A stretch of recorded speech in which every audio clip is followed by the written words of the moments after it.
I don't know about you, but I am so excited about the Olympics.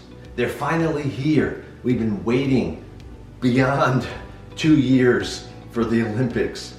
And with COVID, we missed out last year, but here they are, the Olympics. And you just are amazed at these athletes and the training that they go through, the hours and hours of training.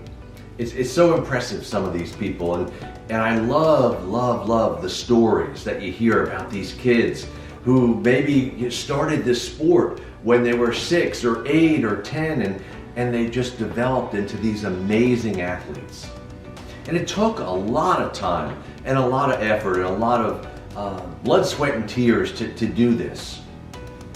So today I want to talk about this concept. It's called muscle memory. And what is muscle memory? Certainly we have memory of things and experiences. We have memories of facts. Some people remember the silliest of things that no one really cares about, but they remember these facts. But muscle memory is being able to have the memory of skills, of motor movements that you've learned in the past. The classic example was it's just like riding a bike. Like, it always comes back to you. You have that muscle memory that you can do it. And once you start it, maybe it's a musical instrument or juggling or riding a bike or driving a car, but it comes right back to you. You know exactly how to do it because you've done it repetitively a number of times, over and over again. And it's that repetition that gives us that ability to learn a new skill. And over time, we can do it almost automatically, almost subconsciously. I don't know if you ever had this experience, but sometimes you're driving on a long drive and you don't remember, maybe a portion, maybe 10 minutes, 15 minutes passing a certain number of exits or a certain town. You don't even remember it because you're just in the zone, and driving is so automatic for so many of us because we've done it so long. And it's pretty much the same activity, and it requires some of the same skills and attention, and we learned it, and it's carved into our brain. So muscle memory, the athletes that train for all these years, like I wonder when they get up and they're about to perform, they're about to do a procedure, maybe it's tumbling or gymnastics or they're on the rings, but they have their performance, they've gone through it so many times in their head that they remember it, and it just comes so naturally to them. So muscle memory is our learning motor skills, but there's also emotional muscle memory. And what I mean by that is a little different. It's emotions that are triggered from events in the past.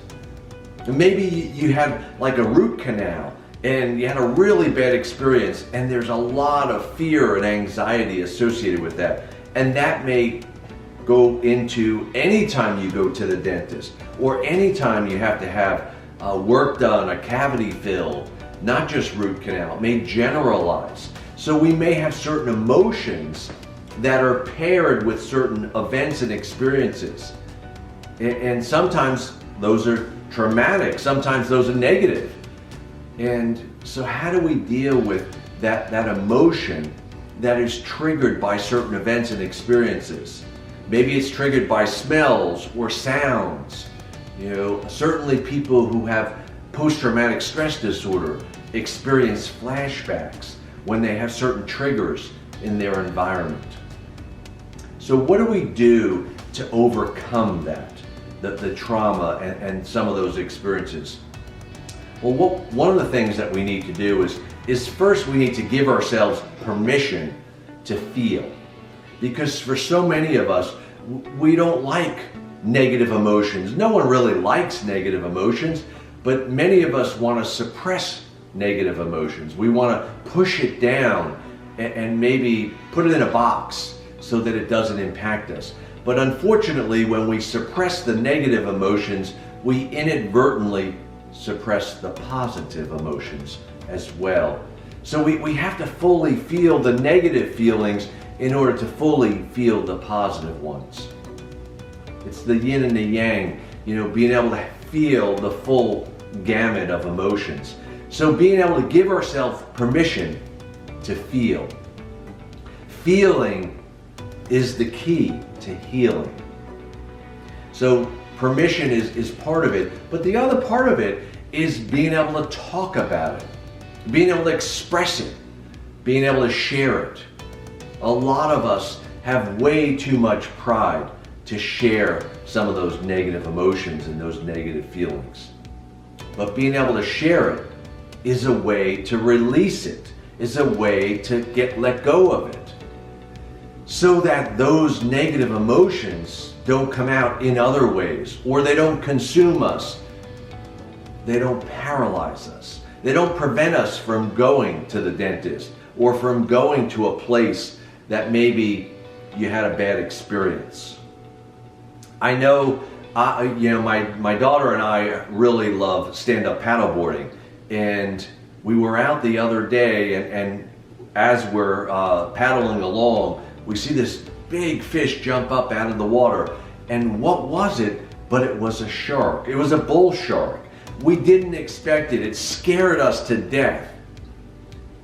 But because we have such positive memories with paddleboarding, it didn't completely consume us, where the fear from that event was the only emotion we had tied to paddleboarding, where we would be like, we're never going again. That's it. Because we had built up other positive emotions associated with the event. So muscle memory, or emotional muscle memory, can be built up, and it can be an experience by which you actually do things and develop positive emotions with them. So I want to give you some examples. So it may be that in the morning, you have a routine, you have a ritual, because that's how you create a memory, is by having structure. It's by having a plan and developing a habit, a new habit. It may be that you read a devotional or the Bible. It may be that you have a great cup of coffee. It may be that you give your significant other, your spouse, your partner, a hug in the morning or a kiss. But those are the kind of things that can trigger positive emotions in you. And I'm suggesting that you create these simple habits where they become muscle memory where the activity becomes almost habitual, and it triggers the positive emotions. Maybe it's being grateful for the sunshine, for another beautiful day.